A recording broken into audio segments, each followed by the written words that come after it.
ಇವನು ಸರಿ ಇಲ್ಲ ಪೋಲಿ ಇವನು ಅಂದ್ಬಿಟ್ಟು ನನ್ನ ಡಿಸ್ಮಿಸ್ ಮಾಡಿ ಕಳಿಸ್ಬಿಟ್ಟಿದ್ರು. ಸೊ ಮಾಡಿ ಮಾಡಿ ಮಾಡಿ ಸರಿಯಾಗಿ ಎಜುಕೇಷನ್ ಮಾಡಲಿಲ್ಲ. ಯಾವಾಗ ನನಗೆ ಬಂತು ಅಂದರೆ ಹಂಗೋ ಅಸೆಂಬ್ಲಿಗೆ ನಿಂತ್ಕೊಂಡು ಅಸೆಂಬ್ಲಿಲಿ ಗೆದ್ದುಬಿಡೆ. ಅಲ್ಲಿ ಗೆದ್ದಾದ ತಕ್ಷಣ ಅಲ್ಲಿ ಬಂಗಾರಪ್ಪ ಒಂದು ಕಡೆ, ರಾಮಕೃಷ್ಣ ಒಂದು ಕಡೆ ಒಂದು ಕಡೆ, ರಂಗನಾಥ್ ಒಂದು ಕಡೆ, ಯಾಯಾ ಒಂದು ಕಡೆ, ಚಂದ್ರೇಗೌಡ ಒಂದು ಕಡೆ, ವೀರಪ್ಪ ಮೊಯ್ಲಿ ಒಂದು ಕಡೆ, ವೀರೇಂದ್ರ ಪಾಟೀಲ್ ಮುಖ್ಯಮಂತ್ರಿ, ಇಂಥೆಲ್ಲ ದಿಗ್ಗಜರು ಅಸೆಂಬ್ಲಿ ಒಳಗಡೆ ಇದ್ದರು. ಅವರ ಭಾಷಣ, ಅವರ ವಿಚಾರ, ಚರ್ಚೆ ಇವೆಲ್ಲ ನೋಡಿ ನಾನು ನೋಡಿದ್ರೆ ಕೊನೆಗೆ ಎಲ್ಲ ನಾನು ಫೇಲ್ ಆಗಿದ್ದೀನಿ ಅಂತ ಗೊತ್ತಾಗ್ತಿರ್ಗ ವಾಪಸ್ ಮೆಲುಕಾಗಿ ನೋಡಿದ್ರೆ ನಾನು ಎಜುಕೇಷನ್ ಬಗ್ಗೆ ಹೆಚ್ಚಿಗೆ ಕಾಳಜಿ ಕೊಡಲಿಲ್ಲ ಅಂಥೇಳಿ ಆಗ ಸ್ವಲ್ಪ ಏನಾದ್ರು ತಿಳ್ಕೊಳ್ಳೋಕೆ ಪ್ರಯತ್ನ ಮಾಡಿ 2004 ಪ್ರಾರಂಭ ಮಾಡಿ ಅಷ್ಟೊತ್ತಿಗೆ ನನ್ನ ಮಕ್ಕಳಿಗೆ NPS ಸ್ಕೂಲ್ ಸೇರಿಸ್ಬಿಟ್ಟೆ. ನನ್ನ ತೆಗೆದಾಕ್ಬಿಟ್ಟಿದ್ರು ಡಾಕ್ಟರ್ ಗೋಪಾಲ್ ಕೃಷ್ಣ ಸ್ಕೂಲಿಂದ. ಇವನು ಸರಿ ಇಲ್ಲ ಪೋಲಿ ಇವನು ಅಂದ್ಬಿಟ್ಟು ನನ್ನ ಡಿಸ್ಮಿಸ್ ಮಾಡಿ ಕಳಿಸ್ಬಿಟ್ಟಿದ್ರು.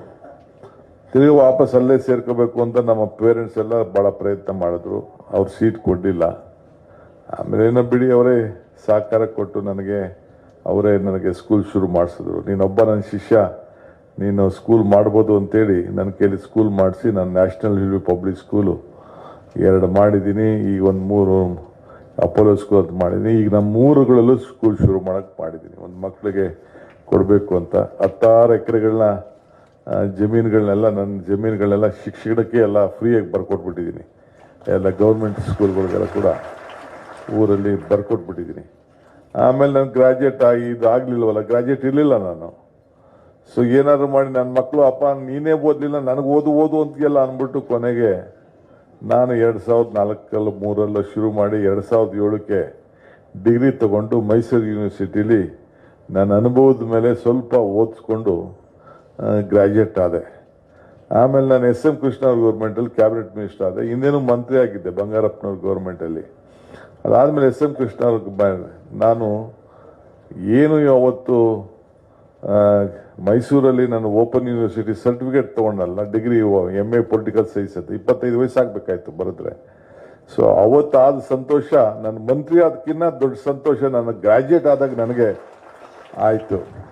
ಹಂಗೆ ಎಜುಕೇಷನ್ ಈಗ ಭಾಳ ವಿಚಾರ. ನಮ್ಮ ಈಗ ಅಲ್ಲಿ ಚಂದ್ರಶೇಖರ್ ಹೇಳ್ದಂಗೆ ಈಗ ಈ ದೇಶಕ್ಕೆ ಆಧಾರ ಸ್ತಂಭ 4: ಒಬ್ಬ ಕೃಷಿಕ, ಒಬ್ಬ ಕಾರ್ಮಿಕ, ಒಬ್ಬ ಸೈನಿಕ, ಒಬ್ಬ ಶಿಕ್ಷಕ. ಈ 4 ಇದ್ರೇ ಆಧಾರ ಸ್ತಂಭ. ಸೊ ಇಲ್ಲ ಎಲ್ಲರೂ ಆಡಕ್ಕೆ ಸಾಧ್ಯ ಇಲ್ಲ. ಈಗ ಹೊಸ ವಿಚಾರ ಬಂದ್ಬಿಟ್ಟಿದೆ. ಮೊದಲು ನಮ್ಮ ಕಾಲದಲ್ಲಿ ಕಷ್ಟಪಟ್ಟು ಓದಿಸಿ ಬರ್ಸಿ ಪೆನ್ನು ಗುಣ್ಕಾರ ಲೆಕ್ಕಾಕಾರ ಹಾಕಿ 2 2 4 4 2 8 ಅಂತ ಎಲ್ಲ ಏನೇನೋ ಬರ್ಸ್ತಾ ಇದ್ರು. ಈಗೆಲ್ಲ ಕಂಪ್ಯೂಟರ್ ಇದನ್ನು ಬಂದ್ಬಿಡ್ತು. ಆಗ ಕ್ಯಾಲ್ಕುಲೇಟರ್ಗಳು ಬಂದ್ಬಿಟ್ಟು, ನಮ್ಮ ಕಾಲಕ್ಕೆ ಕ್ಯಾಲ್ಕುಲೇಟ್ರು. ತಿರ್ಗಾ ನಾವು ಬಿಡ್ತಿದ್ದಂಗೆ ಈಗ ಕಂಪ್ಯೂಟರ್ ಬಂದ್ಬಿಡ್ತು. ತಿರ್ಗಾ ಈಗ ಟೀಚರ್ಗಳು ನೀವೇನಾದ್ರು ತಪ್ಪು ಹೇಳಿದ್ರೆ ಈಗ ಫೋನಲ್ಲೇ ಇಂಟರ್ನೆಟ್ ಮತ್ತೊಂದೆಲ್ಲ ಫೋನಲ್ಲೇ ಕೂತ್ಕೊಂಡು ಹಾಕೊಂಡು ಇನ್ಫಾರ್ಮೇಶನ್ ಎಲ್ಲ ಫೋನಲ್ಲೇ ಬಂದ್ಬಿಡ್ತದೆ. ನೀವೇನಾದ್ರು ಸುಳ್ಳು ಹೇಳ್ಬೇಕು, ಪಾಠ ಗೀಟ ಹೇಳಿದ್ರೆ ನೀನು ಹುಡುಗರುಗಳೇ ಎದ್ದು ನಿಂತ್ಕೊಂಡು ಹಂಗಲ್ಲನೇ ಹಿಂಗೆ ಅಂತ ಅಂದ್ಬಿಟ್ಟು ನಿಮಗೆ ಪಾಠ ಹೇಳೋಕ್ಕಲ್ಲ ಬಂದ್ಬಿಟ್ಟಿದೆ. ಈಗ ಹೊಸ್ದಾಗಿ ಬಂದಿದೆ ಆರ್ಟಿಫಿಷಿಯಲ್ ಇಂಟೆಲಿಜೆನ್ಸು. ಅದು ಇನ್ನೂ ಮುಂದಕ್ಕೆ ಟೇಕ್ ಓವರ್ ಆಗಿದೆ. ನೆಕ್ಸ್ಟು ಇನ್ನೆಷ್ಟು ಉದ್ಯೋಗಗಳು ಸೃಷ್ಟಿ ಆಗ್ತದೆ. ನಿನ್ನೆ ನಾನು ಗ್ರೇಟರ್ ಬೆಂಗಳೂರು ಅಥಾರಿಟಿ ಫಂಕ್ಷನ್ಗೆ ಹೋಗಿದ್ದೆ. ಅಲ್ಲಿ ನಾನು ಭಾಷಣನೇ ಮಾಡಿಲ್ಲ. ನಮ್ಮ ಆಫೀಸರ್ಗಳೆಲ್ಲ ನಾನೆಲ್ಲೋ ಭಾಷಣ ಮಾಡಿ ನಾನು ಮಾತಾಡೋದನ್ನ ನನಗೆ ತೋರಿಸ್ಬಿಟ್ಟು ನಾನೇ ಬೆಂಗ್ ಹೊಡೆದ ಎಲ್ಲೇ ನಾನು ಮಾತಾಡಿದ್ದೀನಿ ಅಂತ. ಹಂಗೆ ಯಾವುದಾದ್ರು ಮ್ಯಾಚ್ ಮಿಕ್ಸ್ ಮಾಡ್ಬಿಟ್ಟು ಇವತ್ತು ಹೊಡಿತಾ ಇದ್ದಾರೆ. ಈಗ ನೀವೆಲ್ಲ ಶಿಕ್ಷಕರಿದ್ದೀರಿ. ಈಗ ಇರೋದ್ರಲ್ಲಿ ಸ್ವಲ್ಪ ಹಿಂದೆ ವೀರಪ್ಪ ಮೊಯ್ಲಿ ಅವ್ರ ಕಾಲ ಬಂದ ಮೇಲೆ ತಿರ್ಗಾ ಮುಂದಕ್ಕೆ ಬೆಳೆದ ಮೇಲೆ ಈ ಕ್ವಾಲಿಟಿ ಆಫ್ ಎಜುಕೇಷನ್ ಮೊದಲು DLRC ಅಂತಿತ್ತು. ಆಗೆಲ್ಲ ಲಂಚ ಪಂಚ ಕೊಟ್ಬಿಟ್ಟು ಸೇರ್ಕೊಬಿಡ್ತಿತ್ತು. ಈಗಿಲ್ಲ. ಈಗೆಲ್ಲ ಕ್ವಾಲಿಟಿ, ಈಗಿರೋಂಥ ಯಾರೇ ಶಿಕ್ಷಕರು ಸೇರಿದ್ರೆ ಕೂಡ ಈಗ ಸ್ವಲ್ಪ ಕ್ವಾಲಿಟಿ ಕೂಡ ಈಗ ರೈಸ್ ಆಗಿದೆ. ಈಗ ಎಲ್ಲ ಗ್ರಾಜ್ಯುಯೇಟ್ಗಳು ಗ್ರಾಮೀಣ ಪ್ರದೇಶದಲ್ಲಿರೋರು 50% ಹೆಣ್ಮಕ್ಳೇ ಈಗಿದ್ದಾರೆ. ಎಲ್ಲ ಕೂಡ ಒಳ್ಳೆ ಇದ್ದಾರೆ, ಒಳ್ಳೆ ಪ್ರೊಫೆಷನ್ ತೆಗೆದುಕೊಳ್ತಾ ಇದ್ದಾರೆ. ಭಾಳ ಇರೋದ್ರಲ್ಲಿ ಭಾಳ ಶಿಸ್ತಿನಿಂದ ಎಜುಕೇಷನ್ ಮಾಡ್ತಾ ಇದ್ದಾರೆ. ಬಟ್ ಹಿಂದೆ ಹಂಗಿರ್ಲಿಲ್ಲ. ಈಗ ನನಗೂ ಕೂಡ ನಾನು ಸ್ಕೂಲ್ ಇದ್ದಾಗ ನಮ್ಮ ಗೋಪಾಲ್ ಕೃಷ್ಣ NPS ಅವರು ನನಗೂ ದೊಣ್ಣೆಯಲ್ಲಿ ಹಾಕೊಂಡು ಬಡಿತಾ ಇದ್ರು. ಕಿವಿ ಇಡ್ತಾ ಇದ್ರು, ಆ ಕಲ್ಲಾಗಿ ಇಟ್ಕೊಂಡ್ಬಿಟ್ಟಿದೆ, ಕಿವಿಲಿ 2 ಕಲ್ಲು ಇಟ್ಬಿಟ್ಟು ಹಿಂಗೆ ಇಡ್ತಾ ಇದ್ರು. ನನ್ಗೆ ಪ್ರಾಣ ಹೋದಂಗೆ ಆಗೋದು. ಇದನ್ನ ಈ ಮಂಡಿಲಿ ನೀಲ್ ಡೌನ್ ಮಾಡ್ತಾ ಇದ್ರು. ಈಗ ಕಾಲ ಎಲ್ಲ ಹೊಂಟೋಯ್ತು. ಚಂದ್ರಶೇಖರ್ ಈಗ ನೋ ಮ್ಯಾನ್ ಎಲ್ಲ ಭಯಂಗೂ ಇಲ್ಲ. ಹಿಂದೆ ಎಲ್ಲ ತ್ರೇತದೊಳ್ ಗುರು ಶಿಷ್ಯಂಗೆ ಜಂಗಿಸಿ ವಿದ್ಯೆ ಕಲಿಸಿ ಮಹಾಪ್ರಸಾದವೆಂದ, ದ್ವಾಪರದೊಳ್ ಗುರು ಶಿಷ್ಯಂಗೆ ದಂಡಿಸಿ ವಿದ್ಯೆ ಕಲಿಸಿ ಮಹಾಪ್ರಸಾದವೆಂದ, ಆದ್ರೆ ಕಲಿಯುಗದೊಳ್ ಗುರು ಶಿಷ್ಯಂಗೆ ವಂದಿಸಿ ವಿದ್ಯೆ ಕಲಿಸಿ ಮಹಾಪ್ರಸಾದವೆಂದ. ಆಗಿಡ್ಕೊಂಡು ಚೆನ್ನಾಗಿ ಜಜ್ಜ ಇದಂತೆ ತ್ರೇತ ಕಾಲದಲ್ಲಿ, ಕಲಿ ಕಲಿ ಕಲಿ ಅಂತ ಹಿಡ್ಕೊಂಡು ಹೊಡಿತಾ ಇದ್ರಂತೆ ಆರಾಧ್ಯರೆ ಆ ಕಾಲದಲ್ಲಿ. ಆಮೇಲೆ ದ್ವಾಪರ ಕಾಲದಲ್ಲಿ ಸ್ವಲ್ಪ ವಂದಿಸ್ತಿದ್ರಂತೆ, ಕಲ್ತ್ಕೊಳ್ಳೋ ನನಗೆ ಈಗ ಕೊಡ್ತಾ ಬಂತ ಹೇಳ್ತೀವಿ. ಈಗ ಶಿಕ್ಷೆನೆ ಗುರುನೇ ಈಗ ಶಿಷ್ಯಂಗೆ ನನ್ಗೆ ಸಂಬಳ ಕೊಡ್ತಾರಪ್ಪ, 50,000 70,000 ಕೊಡ್ತಾರೆ, ನನ್ನ ಸಂಬಳಕಾರ ನೀನು ಕಲ್ತ್ಕೊಳ್ಳೋ ಅಂತ ಅಂದ್ಬಿಟ್ಟು ಅವನೇ ಕೈ ಮುಗಿದು ಕೇಳ್ಕೊಂಡು ಯಾರಿಗೂ ಹೊಡೆಯಂಗಿಲ್ಲ, ಅನ್ನಂಗಿಲ್ಲ, ಮಾಡಂಗಿಲ್ಲ. ನನ್ನ ಮಗಳು ಹೇಳ್ತಾಳೆ, ಮೊನ್ನೆ ಯಾರು ಒಂದು ಚಿಕ್ಕ RTI ಮಗಳು ಸೇರಿತ್ತಂತೆ. ಸೇರಿದ ತಕ್ಷಣ ಕೊನೆಗೆ ಏನೋ ತಾಯಿ ಬೈದು ಬಿಟ್ಟಿದ್ದಾಳೆ, ನೀನು ಸರಿಯಾಗಿ ಓದಿಲ್ಲ, ನೀನು ಹಂಗೆ ಹೆಂಗೆ, ನೀನು ಬಿಟ್ಟೋಗಿ ಮನೆ, ನನಗೆ ಬರಬೇಡ ನೀನು ಅಂತ ಅನ್ನೋದು. 3 ಗಂಟೆ 4 ಗಂಟೆ ಆದ್ರೂ ಹೋಗಿಲ್ವಂತೆ ವಾಪಸ್. ಪೊಲೀಸ್ ಸ್ಟೇಷನ್ ಕಂಪ್ಲೇಂಟ್ ಕೊಟ್ಟು ಕೊನೆಗೆಲ್ಲ ಮಗು ಇಟ್ಕೊಂಡು ಬಂದ್ರೆ ಆ ತಾಯಿ ಮಗು ಕೇಳ್ತಾರೆ, ನೀನು ಮನೆ ಬಿಟ್ಟು ಹೋಗೋದಲ್ಲ, ನಾನು ಹೊಂಟೋದೆ ಅಂತ. ಸೊ ಪೇರೆಂಟ್ಸ್ಗೂ ಕೂಡ ಬಹಳ ದೊಡ್ಡ ಪರಿಸ್ಥಿತಿ ಬಂದ್ಬಿಟ್ಟಿದೆ. ಆಮೇಲೆ ಈಗ ಫೋನ್ಗಳು ಬಂದ್ಬಿಟ್ಟ ಮೇಲೆ, ಈ ಕಂಪ್ಯೂಟರ್ಸ್ ಬಂದ್ಮೇಲೆ, ಈಗೆಲ್ಲ ಬಂದ್ಮೇಲೆ ಎಲ್ಲ ಬಹಳ ದೊಡ್ಡ ಆಕ್ಟಿವಿಟೀಸ್ಗೆ ಎಷ್ಟು ಒಳ್ಳೇದಿದೆಯೋ ಅಷ್ಟು ಮಿಸ್ಇನ್ಫಾರ್ಮೇಶನ್, ವಿಚಾರಗಳು ಬಹಳ ಕೂಡ ದೊಡ್ಡ ಪ್ರಾಬ್ಲಮ್ ಆಗಿದೆ. ಅದರಿಂದ ನಮ್ಮ ಟೀಚರ್ಸ್ಗೂ ಕೂಡ ಈಗ ದೊಡ್ಡ ಚಾಲೆಂಜಿಂಗ್. ಬಟ್ ಕರ್ನಾಟಕದಲ್ಲಿ ಮತ್ತು ಸೌತ್ ಇಂಡಿಯಾಲಿ ವಿಶೇಷವಾಗಿ ಕೇರಳ ಇರ್ಬೋದು, ತಮಿಳುನಾಡು ಇರ್ಬೋದು, ಕರ್ನಾಟಕ ಇರ್ಬೋದು, ಸ್ವಲ್ಪ ಹಳೆ ಆಂಧ್ರ ಎಲ್ಲ ಸೇರಿ ನಮ್ಮಲ್ಲಿ ಇರೋಂಥ ಕ್ವಾಲಿಟಿ ಎಜುಕೇಷನ್ ಇರತ್ತಲ್ಲಿ ಸ್ವಲ್ಪ ಪರವಾಗಿದೆ. ಇವತ್ತು ಬೆಂಗಳೂರಿನಲ್ಲಿ ಇಷ್ಟು ದೊಡ್ಡ ಮಟ್ಟಕ್ಕೆ ಬೆಳೆದಿದ್ದೀವಿ. ಇಷ್ಟು ದೊಡ್ಡ ಈಗ IT ಪ್ರೊಫೆಷನ್ 25 ಲಕ್ಷ ಜನ ಇದ್ದಾರೆ. ಕ್ಯಾಲಿಫೋರ್ನಿಯಾದಲ್ಲಿ 23 ಲಕ್ಷ ಜನ ಇದ್ದಾರೆ. ಬೆಂಗಳೂರಲ್ಲಿ 25 ಲಕ್ಷ IT ಇಂಜಿನಿಯರ್ಸ್ ಇದ್ದಾರೆ. ಅದಕ್ಕೆ ನಮ್ದು ಎಲ್ಲದಕ್ಕೂ ಸ್ಟಾರ್ಟ್ಅಪ್ ಸಿಟಿ, ಎಲ್ಲ IT BT ಎಲ್ಲ ಕೂಡ ನಾವು ಬಹಳ ಪ್ರಸಿದ್ಧವಾಗಿದೆ.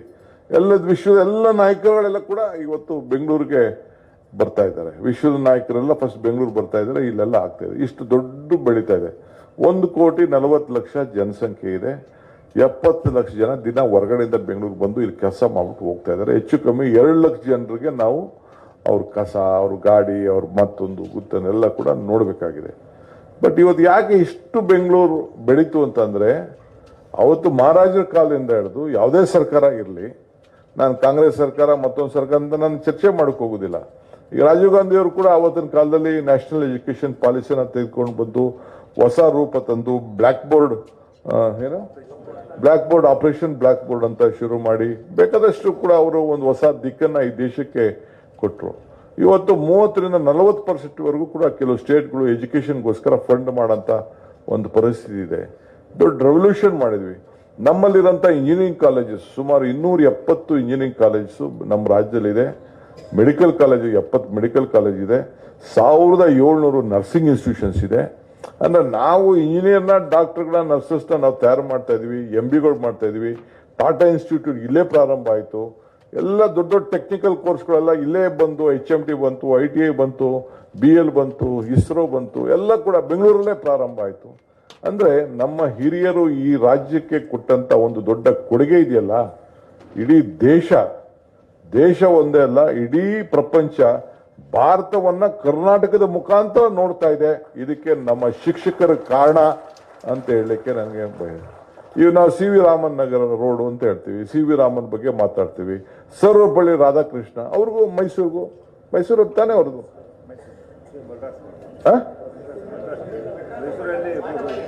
ಪಾಠ ಇಲ್ಲಿ ಅಣ್ಣಯ್ಯ. Mysuru university was a vice chancellor. ಯಾಕೆ? ಇಲ್ಲಿ ಫೌಂಡೇಶನ್ ಚೆನ್ನಾಗಿತ್ತು ಅಂತ. ಅವತ್ತೊಂದು ಮಹಾರಾಜರ ಕಾಲದಿಂದ ಹಿಡಿದು ಕೂಡ ಇದನ್ನ ಶಿಕ್ಷಣಕ್ಕೆ ಒಂದು ಹೊಸ ರೂಪವನ್ನು ಕೊಟ್ಟರು ಅನ್ನೋ ದೃಷ್ಟಿಯಿಂದ ಇವತ್ತು ಈ ದೇಶದ ಒಬ್ಬ ರಾಷ್ಟ್ರಪತಿಯಾಗಿ ಸರ್ವಪಲ್ಲಿ ರಾಧಾಕೃಷ್ಣರವ್ರನ್ನ ಇವತ್ತು ನಾವು ನೆನೆಸ್ಕೊಂಡು ಅವರ ಹುಟ್ಟಿದ ಹಬ್ಬವನ್ನ ದಿನಾಚರಣೆ ಮಾಡ್ತಾ ಇದ್ದೀವಿ ಅಂತ ಅಂದ್ರೆ ಇದೇ ನಮ್ಮ ಈ ದೇಶಕ್ಕೆ ಕೊಟ್ಟಂತ ಶಿಕ್ಷಕರ ಒಂದು ಕೊಡುಗೆ. ಜವಾಹರ್ಲಾಲ್ ನೆಹರು ಕೂಡ ಅವತ್ತಿನ ಕಾಲದಲ್ಲಿ ಈ ಶಿಕ್ಷಣಕ್ಕೆ ಹೊಸ ಅಡಿಪಾಯವನ್ನ ಇವತ್ತು ಹಾಕಿ ಕೊಟ್ಟಿದ್ದಾರೆ. ಸೊ ಹಂಗೆ ಇವತ್ತು ನಾವೆಲ್ಲ ಇಲ್ಲಿ ನಾನು ನೆನ್ನೆನೋ ಮೊನ್ನೆನೋ ಒಂದು ರಿಪೋರ್ಟ್ ನೋಡ್ತಾ ಇದ್ದೆ. ನೆನ್ನೆ ನಾನು ಕ್ಯಾಬಿನೆಟಲ್ಲೂ ಕೂಡ ಹೇಳಿದೆ, ನಮ್ಮ ರಶ್ಮಿ ಹೆಣ್ಮಗಳು ಸೆಕ್ರೆಟರಿ ಅವ್ರಿಗೆ ಹೇಳಿದೆ, ನೋಡಮ್ಮ ಈಗ ಒಂದು ಆರ್ಟಿಕಲ್ ನೋಡಿದೆ ನಾನು, ಗೌರ್ಮೆಂಟ್ ಸ್ಕೂಲ್ಸಲ್ಲಿ ಡ್ರಾಪ್ ಔಟ್ ಕಡಿಮೆ ಜಾಸ್ತಿ ಆಗ್ತಾ ಇದೆ, ಪ್ರೈವೇಟ್ ಇನ್ಸ್ಟಿಟ್ಯೂಷನ್ಗೆ ಹೋಗ್ತಾ ಇದೆ, ಗೌರ್ಮೆಂಟ್ ಸ್ಕೂಲ್ಗೆ ನಾವು ಶಕ್ತಿ ಕೊಡಬೇಕು ಅಂತ. ಈಗ ನಾನು ಒಂದು ವಿಚಾರವನ್ನು CM ಹತ್ರ ಮುಂದೆ ಮಂಡಿಸಿ ಒಂದು ಕಮಿಟಿ ಮಾಡಿಸಿದ್ದೀನಿ, ಒಂದು ಹೊಸ ಪಾಲಿಸಿ ತರ್ತಾ ಇದ್ದೀನಿ. ಏನಂದರೆ CSR ಪಾಲಿಸಿ.